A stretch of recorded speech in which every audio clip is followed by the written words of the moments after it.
जो आरोप हमारे ऊपर लगाया गया है कि अफवाह फैलाने का, सड़क जाम करने का, ये तो हमने किया ही नहीं। नेता लोग की एंट्री होने लगी और कुछ ऐसे कोचिंग शिक्षक को बुलाया जाने लगा जो पेपर लीक में जिन पे आरोप लग रहा था संलिप्तता का, तो फिर हम वहाँ से हट गए। उसका कैश जमा करना है और 5-5 लाख का 2 सिक्योरिटी बॉन्ड चाहिए, मतलब 15 लाख टोटल हो जाता है एक तरह से।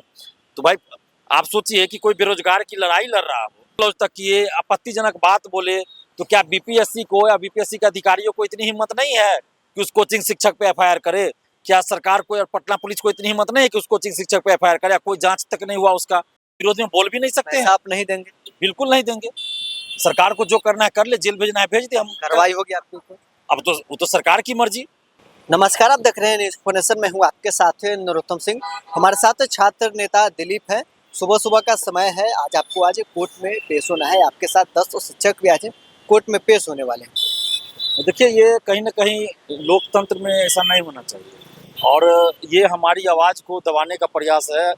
आंदोलन करना शांतिपूर्वक, किसी चीज़ का विरोध करना शांतिपूर्वक, यह हमारा मौलिक अधिकार है। अभिव्यक्ति की आज़ादी है, हमारे संविधान में दिया गया है, तो कोई हमसे ये अधिकार कैसे छीन सकता है? और जो आरोप हमारे ऊपर लगाया गया है कि अफवाह फैलाने का, सड़क जाम करने का, ये तो हमने किया ही नहीं। हमने कौन सा अफवाह फैलाया, हमने कौन सा सड़क जाम किया? हम तो गर्दनीबाग धरना स्थल पे 2 दिन गए थे, 18 और 19 दिसंबर 2024 को। और जब वहाँ पे नेता लोग की एंट्री होने लगी और कुछ ऐसे कोचिंग शिक्षक को बुलाया जाने लगा जो पेपर लीक में जिन पे आरोप लग रहा था संलिप्तता का, तो फिर हम वहाँ से हट गए। उसके बाद तो हमारी कोई भूमिका ही नहीं थी और उसके बावजूद हमें घसीटा जा रहा है। तो ये सबको दिख रहा है कि जानबूझकर हमें फंसाने की कोशिश की जा रही है, वो भी 1 साल के लिए। और ऐसा अखबार में भी हमने पढ़ा कि 5 लाख कैश जमा करना है और 5-5 लाख का 2 सिक्योरिटी बॉन्ड चाहिए, मतलब 15 लाख टोटल हो जाता है एक तरह से। तो भाई आप सोचिए कि कोई बेरोजगार की लड़ाई लड़ रहा हो और उससे आप 15 लाख का बॉन्ड भरवाइए या 15 लाख जमा करवाइए या 5 लाख जमा करवाइए, तो ये तो सीधा सीधा लग रहा है कि भाई अब क्या बड़े बड़े नेताओं पे भी इस तरह की कार्रवाई हुई है क्या कभी?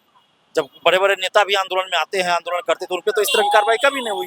तो फिर दिलीप कुमार पे क्यों? क्योंकि दिलीप कुमार किसान परिवार का बेटा। 10 शिक्षक भी हैं। देखिए, शिक्षक उसमें ऐसे कुछ शिक्षक ऐसे भी हैं जिनका आंदोलन से कोई मतलब ही नहीं था, जो आंदोलन में कुछ उनकी भूमिका नहीं थी, वैसे कोचिंग शिक्षक को भी इसमें लपेटा गया है। लेकिन जिस कोचिंग शिक्षक ने 1000 करोड़ रुपए के घोटाले की बात कहा, जिस कोचिंग शिक्षक ने ये कहा कि 17वीं बीपीएससी में 1000 करोड़ का घोटाला हुआ, किस अधिकारी के खाते में पैसा गया, किस अधिकारी की पत्नी के खाते में गया, वो सारा जानकारी उनके पास है, सारा सबूत है। 3 दिन गर्दनी बाग में जाके नौटंकी किए, गाली गलौज तक किए, आपत्तिजनक बात बोले, तो क्या बीपीएससी को या बीपीएससी के अधिकारियों को इतनी हिम्मत नहीं है कि उस कोचिंग शिक्षक पे एफआईआर करे? क्या सरकार को और पटना पुलिस को इतनी हिम्मत नहीं है कि उस कोचिंग शिक्षक पे एफआईआर करे? कोई जांच तक नहीं हुआ उसका, 1000 करोड़ रुपए का कोई जांच भी नहीं हुआ, न पूछताछ हुई उस कोचिंग शिक्षक से। आप कहिएगा, हम कोचिंग शिक्षक का नाम भी बता सकते हैं, हमें कोई डर नहीं है। अगर आप कहें तो नाम बता सकते हैं। आप खुलासा करिए। खान सर है। आखिर खान सर का नाम इसमें क्यों नहीं है? 10 कोचिंग शिक्षक का नाम है, लेकिन खान सर का नाम क्यों नहीं है? दिलीप कुमार का नाम है, जो 2 दिन सिर्फ रहा समर्थन में आंदोलन के, उसका नाम है। लेकिन खान सर जो नीट और बिहार पुलिस के बच्चों को ले जाकर वहाँ गर्दनी बाग में नौटंकी किए, गाली गलौज तक किए, आपत्तिजनक शब्द बोले, 1000 करोड़ घोटाले की बात किया उन्होंने, उनका नाम क्यों नहीं है खान सर का नाम? ये तो दिख रहा है कि पक्षपातपूर्ण रवैया है। आखिर क्या कारण है कि जो शिक्षक इसमें पूर्ण रूप से थे उनका नाम नहीं है और आपके साथ हम शिक्षकों का भी नाम है? ये बीपीएससी और खान सर के बीच साठगांठ है और ये आपको नॉर्मलाइजेशन का जो मुद्दा उठा था उसी समय से चल रहा है साठगांठ, और इसीलिए खान सर पे देखिए कोई कार्रवाई नहीं हुई, ना ही उनका एफआईआर में कहीं नाम है, न कहीं कुछ है। जबकि सबसे ज़्यादा तो उन्होंने कहा 50-60 चैनल पे जाके, national TV channel, local channel, YouTube channel, सब पे जाके बोला कि 1000 करोड़ का घोटाला हुआ, किस अधिकारी के खाते में गया, किस अधिकारी की पत्नी के खाते में गया, सारा डिटेल उनके पास है। 6 दिसंबर को भी उन्होंने कहा कि उनके चैनल से चला कि खान सर की गिरफ्तारी। पटना पुलिस ने अगले दिन वीडियो जारी करके कहा कि खान सर की गिरफ्तारी नहीं हुआ। तो फिर ये अफवाह नहीं था क्या? खान सर ने अफवाह फैलाई कि नहीं फैलाई? तो पटना पुलिस ने क्यों नहीं खान सर पे एफआईआर किया? तो खान सर पे एफआईआर करने में डर लगता है पटना पुलिस को क्या? आखिर ये जो कोर्ट के द्वारा कहा गया है, तो न्यायालय तो स्वतंत्र इकाई है, न्यायालय ने आप लोग को नोटिस भेजी है? नहीं, सदर कोर्ट ने सदर एसडीओ कोर्ट ने भेजा है और वो तो पटना पुलिस के रिपोर्ट पे भेजा जा रहा है। जैसे पुलिस ने जो रिपोर्ट दिया उसके आधार पे ना, तो पुलिस ने जो रिपोर्ट दिया उसके आधार पे भेजा गया है। तो मेरा तो यही कहना है ना कि आप चलिए दिलीप कुमार को घसीट रहे हैं, बेवजह दिलीप कुमार को चाह रहे हैं कि जेल में बंद कर दें, क्योंकि हम पैसा दे नहीं सकते हैं। और क्यों देंगे पैसा? हम पैसा क्यों देंगे जब हमने गलत किया ही नहीं? क्या इस लोकतंत्र में, संविधान में जब हमें मौलिक अधिकार दिया गया अभिव्यक्ति की आज़ादी, तो हम कहीं कुछ गलत हो रहा है तो हम विरोध में बोल भी नहीं सकते हैं? पैसा आप नहीं देंगे? बिल्कुल नहीं देंगे। सरकार को जो करना है कर ले, जेल भेजना है भेज दे। हम कार्रवाई होगी आपके ऊपर? अब तो वो तो सरकार की मर्जी। अगर ऐसा होता है हम ऊपर के कोर्ट में चैलेंज करेंगे इस चीज को। जो हमारा न्यायिक व्यवस्था है, तो हमें न्यायालय पे पूरा भरोसा है। ये अभी सदर कोर्ट की बात है।